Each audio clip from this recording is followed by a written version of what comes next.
उत्तराखंड का हल्द्वानी शहर हिंसा की आग में जल उठा। हिंसा की आग भले ही बुझ गई, लेकिन राज्य में समान नागरिक संहिता यानी यूसीसी बिल पास होते ही हुई हिंसा को लेकर कई सवाल भी धधक रहे हैं। जैसे मैंने आपको 30 तारीख की फुटेज दिखाई, किसी छत पर कोई पत्थर नहीं था। तो जिस दौरान ये सारी विधिक प्रक्रिया चल रही थी, जब हम सुनवाई कर रहे थे, माननीय उच्च न्यायालय सुनवाई कर रहा था, तो छतों पर पत्थर उस दौरान इकट्ठे करे गए। इसका मतलब इट वाज प्लान्ड कि जिस दिन भी डिमोलिशन ड्राइव होगी, हम उस दिन इस तरह से फोर्सेस को अटैक करेंगे, इस तरह से डिमोरलाइज करने की कोशिश करेंगे स्टेट मशीनरी को। ये है नैनीताल की डीएम वंदना सिंह, जिनको अब पता चला है कि हल्द्वानी की हिंसा के पीछे पहले से साजिश रची गई थी। तो पत्थरों का अटैक हुआ जब हमारी टीम पीछे नहीं हटी, हमने डिमोलिशन ड्राइव को जारी रखा हमारे ऑफिसर्स ने। उसके बाद जब पहली मॉब जो आई पत्थरों के साथ, उनको डिस्बर्स कर दिया गया, तो दूसरी मॉब आई जिनके हाथों में पेट्रोल बम थे, जो फ्यूल होता है उसकी प्लास्टिक की बॉटल्स थी, उसमें उन्होंने आग लगा कर फेंकी। आप लोगों ने वीडियो फुटेज में भी देखा, आप लोग अभी तक सब कवर भी कर चुके हैं। डीएम साहिबा कह रही हैं कि सब प्लानिंग के साथ हुआ। आधे घंटे के अंदर मॉब जुट गया और पहले पथराव, फिर पेट्रोल बम से हमला किया गया। लेकिन अगर हिंसा की साजिश पहले से की गई थी और दंगाई बड़ी तैयारी में लगे थे, तो क्या प्रशासन सो रहा था? इन्हें इसकी भनक क्यों नहीं लगी? ये बताया कि इनके पास पत्थर जमा थे, उन्होंने पेट्रोल बम रखे, तो क्या ये प्रशासन नहीं था? है या नहीं है? वन बाई वन अभी बताया कि 8 फरवरी को असेंबली में यूसीसी का बिल पारित हुआ, उसके लिए तमाम बैठकें की गई थी, पहले से लॉ एंड ऑर्डर को लेकर पूरी व्यवस्थाएं की गई थी। ऐसा क्या हो गया था कि 8 तारीख को आप बुलडोजर लेके पहुंच गए, जबकि सेंसिटिव इशू था, यूसीसी के बाद इस तरीके का रिएक्शन आ सकता था? आप इसको कैसे जस्टिफाई? आपका ये सवाल आप एक बार जरा अपने आप से पूछिए। भारत देश का, उत्तराखंड राज्य का हल्द्वानी शहर का एक एरिया है जहां एडमिनिस्ट्रेशन को इन्फोर्समेंट एक्टिविटी करनी है, इन्फोर्समेंट एक्टिविटी करनी है, कोई वॉर नहीं करनी है, कोई जंग नहीं लड़नी है। उत्तराखंड में यूसीसी बिल पास होते ही इतनी बड़ी हिंसा पर कई सवाल उठ रहे हैं। पहला सवाल तो यही है, क्या ये दंगा सुनियोजित था? क्या सरकार सो रही थी?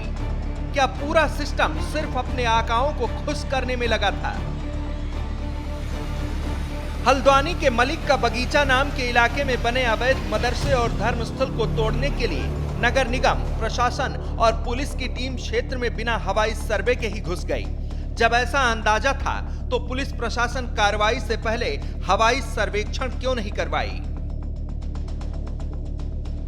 देवभूमि उत्तराखंड के हल्द्वानी में अवैध अतिक्रमण हटाने के दौरान जमकर हिंसा हुई। उपद्रवियों ने न सिर्फ पथराव, आगजनी और तोड़फोड़ की, बल्कि नगर निगम की टीम और पुलिस कर्मियों को भी निशाना बनाया। हल्द्वानी में भड़की हिंसा में 4 लोगों की मौत हो गई और सैकड़ों लोग घायल हो गए। हल्द्वानी में हिंसा के बाद प्रशासन, पुलिस और सरकार तीनों एक्टिव हो गए हैं, लेकिन लोगों के जहन में कई सवाल तैर रहे हैं कि आखिर एक शांत शहर में यह हिंसा कैसे फैल गई? क्या लोकसभा चुनाव से पहले हल्द्वानी में जानबूझकर हिंसा कराई गई? हल्द्वानी की हिंसा पर सबसे पहला सवाल उठता है कि क्या शहर में हिंसा भड़काने की वजह सिर्फ अवैध तरीके से बनी मस्जिद और मदरसे को गिराना था, या इसके पीछे की वजह कुछ और थी? क्योंकि प्रदेश में 7 फरवरी को यूसीसी लागू किया गया था, उसके एक दिन बाद ही 8 फरवरी को हल्द्वानी में हिंसा फैल जाती है। क्या यूसीसी लागू करने के बाद प्रशासन को अलर्ट रहने की जरूरत नहीं थी? देखिए, तो बहुत बड़ी चूक है प्रशासन और जो प्रशासनिक अधिकारी हैं, जिनका बड़ा उतावलापन है। क्योंकि अभी वो जब कोर्ट अप्रोच जिन लोगों ने करा था, उन्हें 14 तारीख की डेट उनके पास थी, लेकिन जल्दबाजी में और बिना कॉन्फिडेंस में लिए हुए वहाँ के जो लोग हैं, जो मौजूद लोग हैं, जो उनके मौलाना लोग हैं, अगर उनको कॉन्फिडेंस में लेके बात करी जाती है, आप एकदम वहाँ पहुँच जाते हैं और बिना इन्फॉर्मेशन के और ऐसी कार्रवाई को अंजाम दिया। नहीं, मेरी मांग है कि इसकी पूरी जांच हो कि इसकी जो शुरुआत हुई, ये कैसे शुरू हुआ, और ये जो उतावलापन कुछ प्रशासनिक अधिकारी बहुत बड़ा अपने को समझते हैं और बिना, क्योंकि लॉ एंड ऑर्डर सबसे बड़ा विषय होता है प्रशासनिक अधिकारी, और आज उस विषय में वो फेल हुए। वहीं राज्य के पूर्व सीएम और कांग्रेस के दिग्गज नेता हरीश रावत ने इस पर चिंता व्यक्त करते हुए कहा कि हल्द्वानी एक शांत शहर है, यहाँ ऐसा होना दुखद है। हल्द्वानी की स्थिति से हम सब चिंतित हैं। हल्द्वानी का इतिहास प्रेम, भाईचारे और सौहार्द का रहा है। हमारा शांत आगे बढ़ता हुआ हल्द्वानी यदि उबल रहा है तो ये चिंता का विषय है। देवभूमि उत्तराखंड के मुख्यमंत्री पुष्कर सिंह धामी ने बताया कि अवैध अतिक्रमण हटाने गई टीम पर हमला किया, दंगाइयों पर सख्त कार्रवाई की जाएगी।